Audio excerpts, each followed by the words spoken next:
Bonjour à tous et bienvenue! Dans cette vidéo spéciale Halloween, nous allons apprendre à réaliser ensemble ce chapeau de sorcière tout tordu et tout biscornu. Alors, pendant que je tente de faire démarrer ce balai, soit dit en passant, même si j'ai choisi un modèle automatique, il n'est franchement pas très pratique à manœuvrer. Bref, je vous invite pendant ce temps-là à sortir du papier, une règle et des crayons. Nous allons attaquer par le patron. C'est parti! Voici donc à quoi va ressembler notre patron. Nous aurons une sorte de grosse crêpe avec un trou au milieu pour y insérer notre tête et nous aurons ce grand triangle avec une base ronde qui formera un cône et qui viendra se positionner par-dessus pour former le haut de notre chapeau. Nous allons commencer par tracer le patron de cette pièce et pour ce faire, il faut mesurer la circonférence de ce trou et cette circonférence correspond à notre tour de tête. La première chose à faire est donc de mesurer notre tour de tête avec un mètre tailleur souple ou bien une ficelle que vous mesurerez ensuite avec une règle. À la valeur que vous venez de trouver, n'hésitez pas à ajouter un bon gros centimètre pour que le chapeau ne soit pas trop serré. Pour tracer ce cercle, il faut déterminer la valeur du rayon. Comme un rayon sur une roue de vélo, c'est une mesure qui part du centre du cercle jusqu'à son extrémité. Elle permet ensuite de tracer le cercle avec un compas ou simplement une règle et vous allez voir tout de suite comment. Alors chers amis, vous n'y échapperez pas, nous allons commencer par un peu de mathématiques pour calculer ce rayon. La formule est la suivante, le rayon égale le périmètre du cercle divisé par 2π. Personne ne panique, c'est très facile. Le périmètre, c'est notre tour de tête. 2π, c'est 2 fois 3,14 et plein de bananes après la virgule. On a donc notre tour de tête, pour moi 54 cm, divisé par 2π, divisé par 2 fois 3,14, c'est-à-dire 6,28. Vous rentrez tout ça dans votre calculette, vous la secouez et vous obtenez la mesure de votre rayon. Le mien est de 8,6 cm. Voilà, tout le monde a survécu et si vous regardez toujours cette vidéo, bravo. Il est temps de plier en 4 une très grande feuille de papier patron ou de papier journal et en partant de ce coin, nous allons reporter la valeur de notre rayon. Pour moi, c'était donc 8,6 cm. Vous pouvez à présent utiliser un compas pour tracer votre quart de cercle ou bien, comme moi, faire pivoter votre réglé et obtenir le même résultat. Du coin jusqu'au niveau de notre tracé, nous avons donc la valeur de notre rayon. Depuis ce point, nous allons déterminer maintenant la largeur souhaitée pour le bord de notre chapeau. Mon bord sera large, il fera 13 cm, c'est un chiffre parfait pour fêter Halloween. Nous avons donc pour mon chapeau 8,6 cm ici et 13 cm ici. Si j'additionne mes deux chiffres, j'obtiens 21,6 cm. Je vais donc mettre une petite marque à 21,6 cm et tracer un autre quart de cercle grâce à cette mesure en faisant de nouveau pivoter mon réglé ou bien avec un compas si vous en avez un.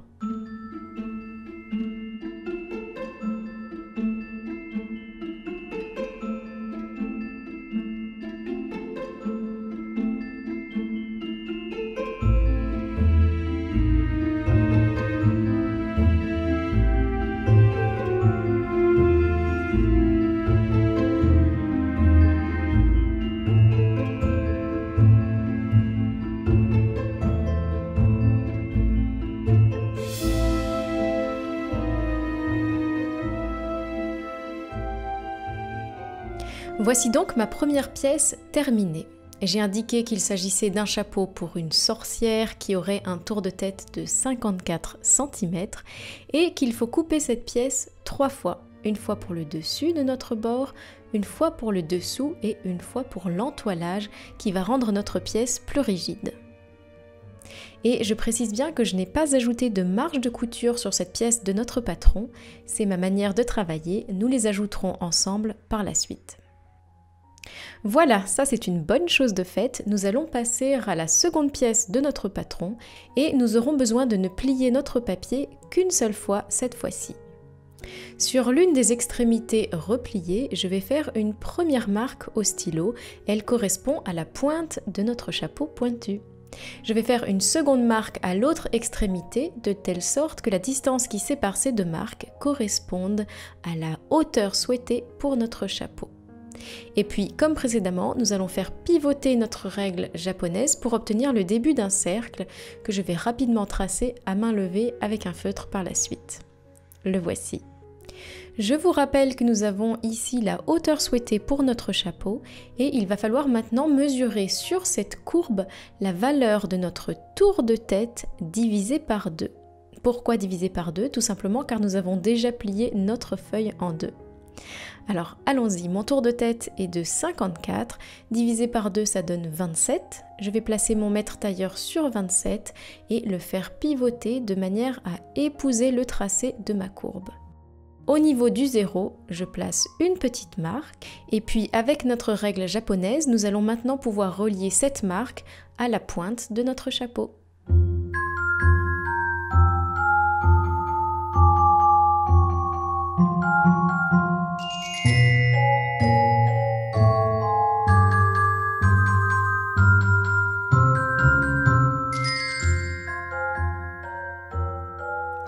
Voilà, notre patron est prêt. Il faudra couper chaque pièce 3 fois, 2 fois dans le tissu principal et 1 fois dans un thermocollant ou un entoilage à coudre bien épais et nous allons commencer par notre bord.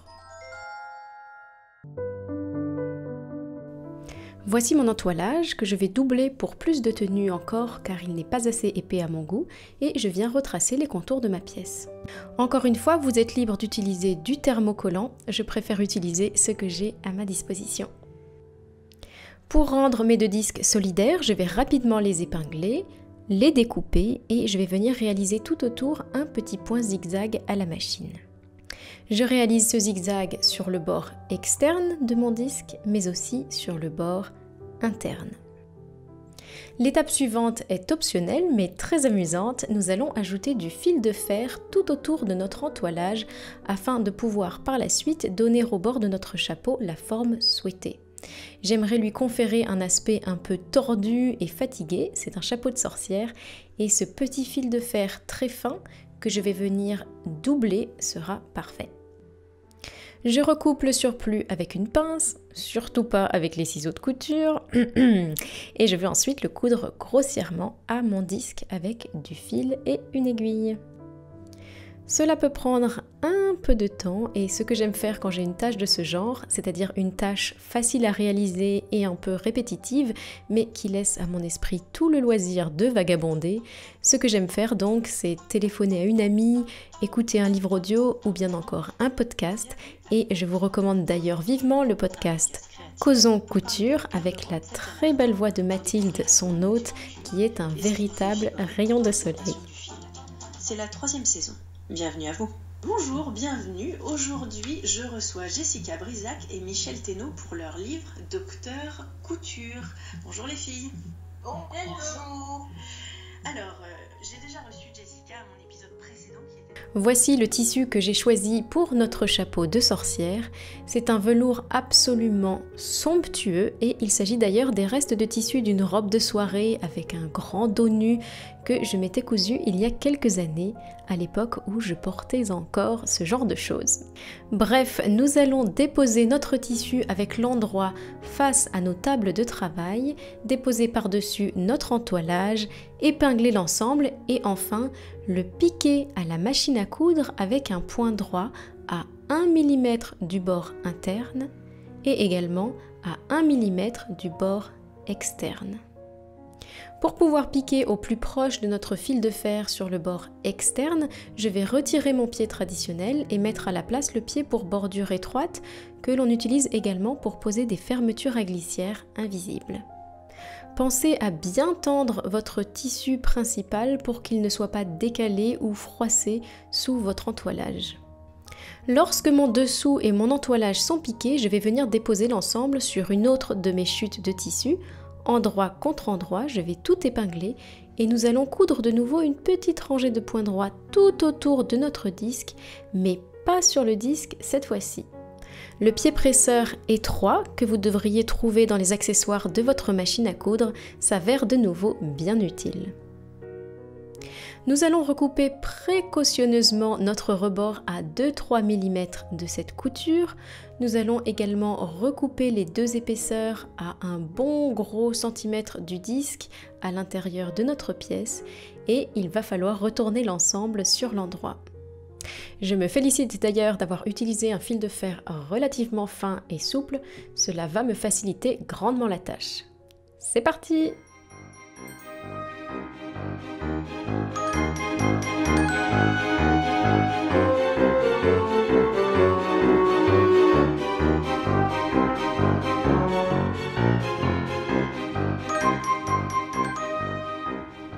En prenant comme guide la piqûre précédemment réalisée sur le dessous de notre bord, nous allons piquer ensemble le dessus et le dessous à la machine. Cela nous permettra de solidariser les différentes épaisseurs et d'y assembler plus facilement le dessus de notre chapeau par la suite. Dessus que nous allons d'ailleurs préparer sans plus attendre. Nous allons avoir besoin de couper la seconde pièce de notre patron en ajoutant, n'oubliez pas c'est très important, 1 cm de marge de couture tout autour. Nous couperons cette pièce 3 fois, 2 fois dans le tissu principal, pour moi ce superbe velours que j'aime d'amour, et 1 fois dans un entoilage ou un thermocollant ou autre pour apporter de la rigidité à l'ensemble. Je suis entrée en mode recyclage intense et tente de ne travailler qu'avec ce que j'ai à disposition chez moi, sauf bien sûr s'il s'agit d'une commande spécifique d'un client, et par conséquent je vais créer une sorte d'entoilage en piquant ensemble plusieurs chutes de tissu de mon stock. Je prends donc 2 épaisseurs de tulle rigide en sandwich entre 2 chutes de doublure synthétique un peu grossières et épaisses qui n'auraient pour moi aucune utilité par ailleurs. Et pour rendre toutes ces épaisseurs solidaires et tenter vaguement d'imiter un entoilage à coudre, je vais épingler les épaisseurs ensemble, réaliser un petit point zigzag tout autour et quelques lignes de points droits par-ci par-là. Voilà, mon entoilage est prêt, je vais venir le déposer sur l'envers d'un de mes triangles de velours, l'épingler, recouper la pointe qui nous gênerait pour retourner notre chapeau sur l'endroit par la suite et réaliser de nouveau un zigzag tout autour avec la machine à coudre pour maintenir les 2 épaisseurs ensemble. Je vais maintenant replier mon triangle endroit contre endroit et le piquer à 1 cm du bord. C'est optionnel, mais si vous souhaitez donner à votre chapeau une forme un peu biscornue par la suite, n'hésitez pas à insérer du fil de fer dans le petit tunnel créé par nos précédentes coutures. Si vous avez utilisé du thermocollant plutôt qu'un entoilage à coudre, vous n'aurez pas ce petit tunnel. Je vous indiquerai donc à quelle étape insérer votre fil de fer par la suite. Dans tous les cas, n'oubliez pas de protéger votre tissu en ajoutant du papier adhésif sur les extrémités de votre fil de fer. Il est temps d'ouvrir notre couture et de la repasser ou de la piquer très rapidement à gros points à la main si votre tissu, à l'instar de mon velours, supporte difficilement la chaleur du fer. Si vous avez utilisé du thermocollant, cette couture main créera un petit tunnel pour y insérer votre fil de fer avant de retourner le dessus de notre chapeau sur l'endroit. Et regardez-moi ce velours. Avant de s'amuser à tordre la pointe de notre chapeau et à en déformer les bords grâce à notre fil de fer, il va falloir assembler définitivement les 2 parties. Pour ce faire, nous allons commencer par recouper l'intérieur de notre bord à quelques millimètres de la couture. 7 mm pour moi. Lorsque c'est fait, nous insérons notre dessus dans l'ouverture et épinglons les 2 pièces endroit contre endroit. Prenez votre temps, n'hésitez pas à parler très gentiment à votre tissu pour que les 2 parties s'ajustent parfaitement. Vous pouvez ensuite piquer votre chapeau à la machine et là, encore une fois, prenez bien votre temps. J'ai d'ailleurs bâti au fil ma couture pour ne pas avoir d'épingle au milieu pour cette couture ronde un petit peu délicate. Pour que votre tête puisse s'insérer dans le chapeau, il va falloir lui faire un peu de place et donc cranter la ressource en s'arrêtant bien à 1,5 ou 2 mm de la couture. Alors, ce n'était pas prévu, mais j'ai décidé en dernière minute de garnir mon chapeau avec des restes de ouate. Par conséquent, il faudra recouper la doublure pour qu'elle puisse s'insérer dans le chapeau qui se trouve maintenant bien rempli. Plutôt que de vous faire refaire des calculs savants, je vous propose la technique suivante. Nous allons plier et piquer notre triangle endroit contre endroit à 1 cm du bord, comme si de rien n'était. Nous allons l'enfiler sur notre tête pour avoir une idée de l'endroit où le recouper pour obtenir un petit bonnet ajusté et non un grand chapeau pointu. Nous pouvons ensuite piquer le haut de ce mini bonnet à 1 cm du bord et l'insérer envers contre envers, pour ne pas dire envers contre tout, dans notre chapeau. Nous allons replier sur lui-même le bord de la doublure et l'épingler tout autour. Il est tout à fait possible de piquer cette doublure par la suite avec votre machine à coudre, mais ça demande beaucoup de précision et ce n'est pas forcément très pratique. Personnellement, je vais faire quelques points invisibles à la main et ce sera parfait. Enfin, une dernière chose avant de décorer notre chapeau et de lui donner la forme voulue, il est possible de réaliser quelques points avant à la main pour bien maintenir la doublure à l'intérieur du chapeau, de même que la ouate qui pourrait avoir tendance à glisser sur notre tête. Ne vous inquiétez pas, ces points seront ensuite recouverts par notre décoration, par exemple un ruban, une boucle de ceinture, des petites araignées de vieille dentelle ou que sais-je. Alors c'est parti, je vais piquer tout autour de la base de mon chapeau en faisant bien attention de piquer dans toutes les épaisseurs de tissu à la fois afin que la doublure soit bien maintenue à l'intérieur. Et voilà, j'ai cousu un très joli galon qui traînait depuis des années au fond de mon tiroir à mercerie.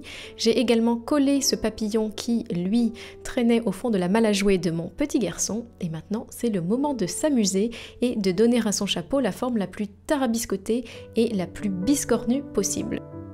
Ce sont bien sûr les fils de fer qui permettent à notre chapeau de se tordre à l'envie. Tada! C'est fini!